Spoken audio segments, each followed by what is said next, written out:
जय हिंद साथियों, नमस्कार। द 10 मिनट शो में आप सभी लोगों का स्वागत है। आज हम आपके लिए लेकर के आए हैं बहुत शानदार प्रश्नोत्तरी। 10 मिनट में आप देखिए कितना शानदार तरीके से हम लोग ज्यादा से ज्यादा सवालों का यहाँ पर रिवीजन करने वाले हैं। जैसा कि पहला क्वेश्चन आपके एग्जाम स्क्रीन पे दिख रहा है, तो सभी भर्ती परीक्षाओं के लिए महत्वपूर्ण होगा ये सीरीज, और आप लोग जो है कम से कम समय में इसको देखने का प्रयास करें। आपका दिख रहा है पहला सवाल है कि 26 जनवरी 1950 को भारत की वास्तविक संवैधानिक स्थिति क्या थी।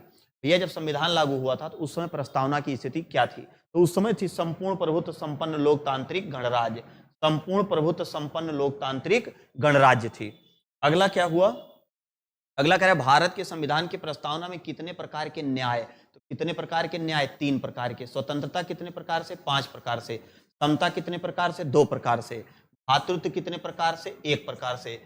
3, 5, 2, 1 होना चाहिए। 3, 5, 2, 1 पहला वाला विकल्प आपका सही है। 3, 5, 2, 1 3, 5, 2, 1 केवल 1 में है, ए वाला आपका आंसर सही है। अगला क्वेश्चन है भारतीय संविधान की प्रस्तावना में भारत को किस रूप में घोषित किया गया है? भारत को किस रूप में घोषित किया गया है? एक सार्वभौमिक समाजवादी धर्मनिरपेक्ष प्रजातांत्रिक गणराज्य। मतलब जब संविधान लागू हुआ था तो उस टाइम जो है उद्देशिका की स्थिति क्या थी? तो उस टाइम समाजवादी और पंथ निरपेक्ष शब्द को नहीं लाया गया था, तो इसलिए वहां पर वो सही था और यहां पर आपका ये वाला आंसर सही है। अगला क्वेश्चन है कि भारतीय संविधान की प्रस्तावना में समाजवादी शब्द को किस संशोधन के द्वारा जोड़ा गया? तो 42वां संविधान संशोधन 1976 में जोड़ा गया। 2 चीज जोड़ा गया था, एक समाजवादी शब्द जोड़ा गया था और दूसरा जो है धर्म निरपेक्ष शब्द। क्या क्या जोड़ा गया था? समाजवादी और धर्म निरपेक्ष शब्द को जोड़ा गया था। अगला क्वेश्चन है कि निम्नलिखित में से कौन भारत के धर्म निरपेक्ष राज्य को वर्णित करता है? तो कौन करता है? तो संविधान की प्रस्तावना, प्रियम्बल में करता है संविधान की प्रस्तावना। अगला क्वेश्चन है निम्नलिखित शब्दों में कौन सा शब्द 1975 में भारतीय संविधान की प्रस्तावना में सम्मिलित नहीं था? तो 1975 में कौन नहीं था? बंधुत्व था, संप्रभु था, समानता था, लेकिन अखंडता नहीं था। अखंडता को कब लाया गया था? तो 42वां संविधान संशोधन 1976 42वां संविधान संशोधन 1976 के तहत जो है अखंडता को जोड़ा गया और उसी समय समाजवाद को भी जोड़ा गया।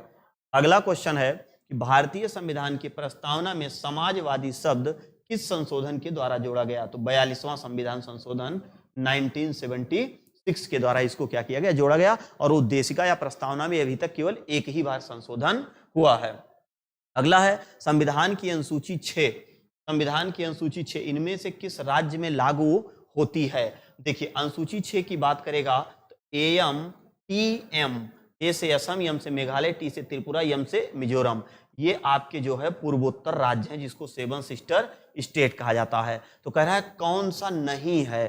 कौन सा नहीं है? तो असम है, त्रिपुरा भी है, मेघालय भी है, लेकिन मणिपुर आपका नहीं है। तो मणिपुर यहां आंसर आपका क्या होगा? सही हो जाएगा। अगला क्वेश्चन है कि भारतीय संविधान की 6ठी अनुसूची निम्नलिखित में से किन राज्यों के जनजातीय क्षेत्रों के प्रशासन से संबंधित है? तो बिहार अगर आ गया तो गलत हो गया। मेघालय, त्रिपुरा, मिजोरम आपका सही है। एम, टीएम ये उत्तराखंड, नागालैंड ये एकदम नहीं सही होगा। 6ठी अनुसूची में इसका प्रावधान किया गया। इन जनजातियों के लिए एक विशेष प्रावधान है। भारतीय संविधान की 6ठी अनुसूची के प्रावधान निम्नलिखित में से किस राज्य में लागू होते हैं? किस राज्य में लागू होते हैं? त्रिपुरा में लागू होता है। सिक्किम, नागालैंड और ये 2 जगह पे आपका नहीं होता है। अगला क्वेश्चन है संविधान की 11वीं अनुसूची निम्नलिखित में से किससे संबंधित है? तो गा से 11 और गा से ग्राम पंचायत। ग्राम पंचायत किससे है? ग्राम पंचायत से। ग्राम पंचायत में कितने विषय हैं? तो 29 विषय हैं। कितने विषय हैं? 29 विषय हैं। किस विषय का है? पंचायती राज से। किससे संबंधित है भैया? पंचायती राज से, जो 73वें संविधान संशोधन के द्वारा इसको क्या किया गया था? जोड़ा गया था। कौन सी? 11वीं अनुसूची को। 11वीं अनुसूची को जोड़ा गया था। अगला क्वेश्चन है भारत के संविधान की 11वीं अनुसूची में कितने विषय हैं? अभी हमने आपको बताया कि 29 विषय हैं। कितने विषय हैं? तो आपके 29 विषय हैं। यहां पर 29 विषय हैं। ठीक। अगला क्वेश्चन है कि निम्न में से कौन राज्य सूची में है? देखिए, रेलवे पुलिस हो गया, जनगणना हो गया, नगर निगम हो गया, आर्थिक एवं सामाजिक नियोजन। इसमें से जो रेलवे है देखिए रेलवे अगर बात करता है तो रेलवे तो संघ सूची का विषय है, लेकिन रेलवे पुलिस की अगर बात करेगा तो रेलवे पुलिस जो है आपका वो राज्य सूची का विषय है। अगला क्वेश्चन कह रहा है कि पंचायती राज विषय निम्नलिखित में से किस सूची में सम्मिलित है। तो पंचायती राज की बात अगर हम लोग करते हैं तो ये आपका किसमें है, तो ये राज्य सूची में शामिल किया गया है। किसमें है ये, राज्य सूची में शामिल किया गया। भारतीय संविधान के किस अनुसूची में दल बदल विरोधी कानून को रखा गया। तो दल बदल, दा से दल बदल और दा से दसवीं, दा से दल बदल और दा से दसवीं, कौन सा संविधान संशोधन था, 52वां संविधान संशोधन 1985, 1985, 52वां संविधान संशोधन 1985 के तहत 10वीं अनुसूची को लाया गया, जिसमें दल बदल विरोधी कानून की बात की गई है। अगला है कि भारत के संविधान के किस अनुसूची के अधीन जनजातीय भूमि का खनन के लिए निजी पक्षकारों का अंतरण आकृत और शून्य घोषित किया जा सकता है। तो 5वीं, तीसरी, 12वीं, 9वीं, तो आपका इसमें कौन सा हो जाएगा भैया, 5वीं अनुसूची। 5वीं अनुसूची SC ST के लिए प्रावधान है, 5वीं अनुसूची में SC ST का प्रावधान। संविधान को एक पवित्र दस्तावेज, संविधान को एक पवित्र दस्तावेज की उपमा किसके द्वारा दी गई, डॉक्टर BR अम्बेडकर को, जिन्हें संविधान का पिता माना जाता है। अगला क्वेश्चन है, किस वाद के फैसले में सर्वोच्च न्यायालय हाई कोर्ट ने सर्वप्रथम घोषित किया कि उद्देशिका संविधान का हिस्सा नहीं है। तो अगर ये नहीं है की बात करेगा तो बेरुवारी 1960, किससे की किया है, बेरुवारी 1960, तो 18 का यहाँ ए वाला सही हो जाएगा। अगला क्वेश्चन है कि निम्नलिखित में से किस वाद में उच्च न्यायालय ने धारणा प्रस्तुत की कि उद्देशिका संविधान का भाग है। यहाँ पर भाग है तो यहाँ पर केशवानंद बनाम भारती केरल राज्य, ये आपका सही हो जाएगा। इन्होंने 1973 में इसको लाया था। इन्होंने कहा कि संविधान का भाग है और इसमें संशोधन किया जा सकता है, लेकिन इसके मूल ढांचे को छोड़, और बेरुवारी ने कहा ना, संविधान का भाग भी नहीं है और ना ही इसमें कुछ संशोधन होगा। अगला क्वेश्चन है, निम्नलिखित में से कौन एक भारतीय संविधान के उद्देश्यों को प्रतिबिंबित करता है।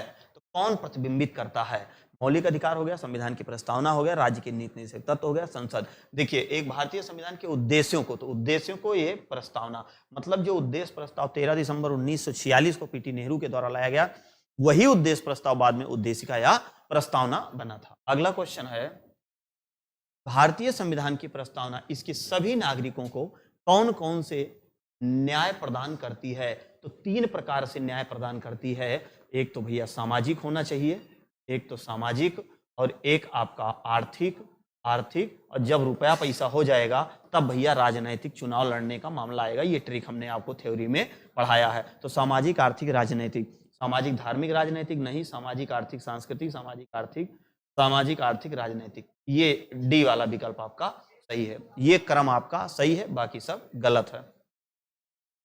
भारत के संविधान के उद्देश्यों में से एक के रूप में आर्थिक न्याय किसमें उपबंधित किया गया है। देखिए आर्थिक न्याय की बात करेगा तो ये 2 जगहों पर है, एक तो DPSP में भी है और एक आपका फंडामेंटल, उसमें क्या नाम है, प्रियम्बल में भी है। आपका ये वी वाला ऑप्शन सही, ये दोनों में आपका किया गया है।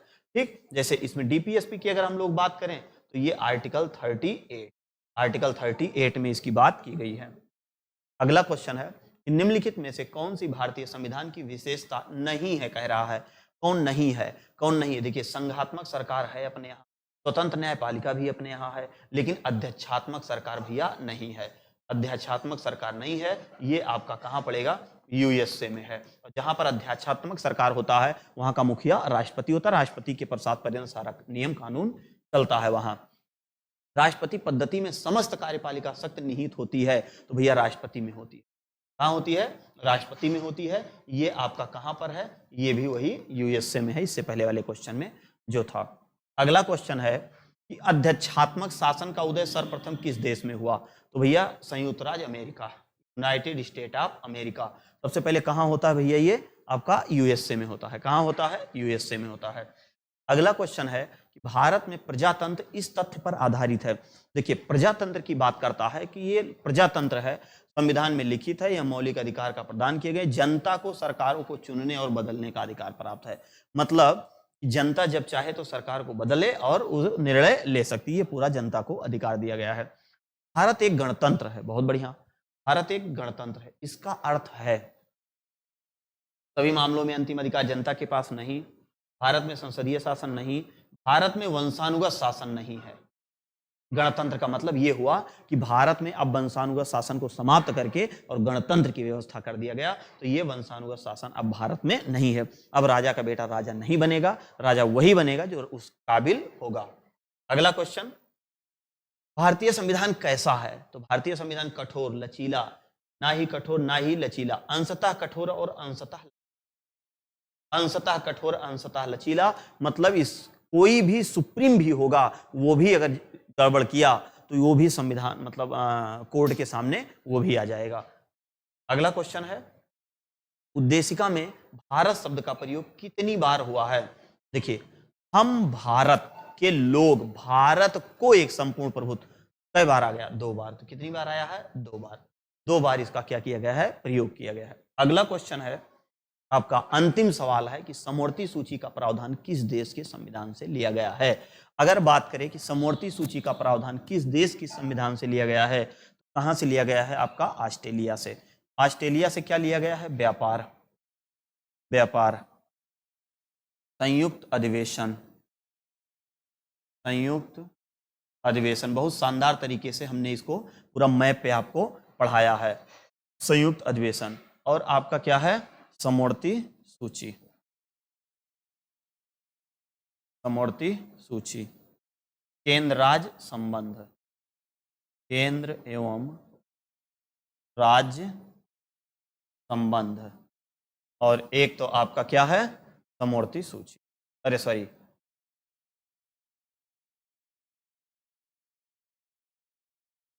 प्रस्तावना, प्रस्तावना की भाषा। ये इतना चीजें कहां से लिया गया? ऑस्ट्रेलिया से लिया गया।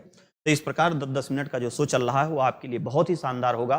30 सवाल का जवाब 10 मिनट के अंदर हम लोग देख लिए। इसके अलावा भी 10 मिनट में और भी बहुत शानदार टॉपिक हम आपको पढ़ा रहे हैं। बाकी थ्योरी वाली भी क्लास आपकी, चाहे हिस्ट्री की, ज्योग्राफी के, उसका भी प्लेलिस्ट है, वहां पर आप जाके देखिए। जो क्लासेज रुकी हुई थी वो सारी क्लासेज आपकी रन पे करना शुरू कर दी हैं। चलिए मिलते हैं फिर नेक्स्ट क्लास में। तब तक के लिए आप सभी साथियों को मेरा प्यार भरा नमस्कार, बहुत बहुत धन्यवाद, थैंक यू, जय हिंद, वंदे मातरम।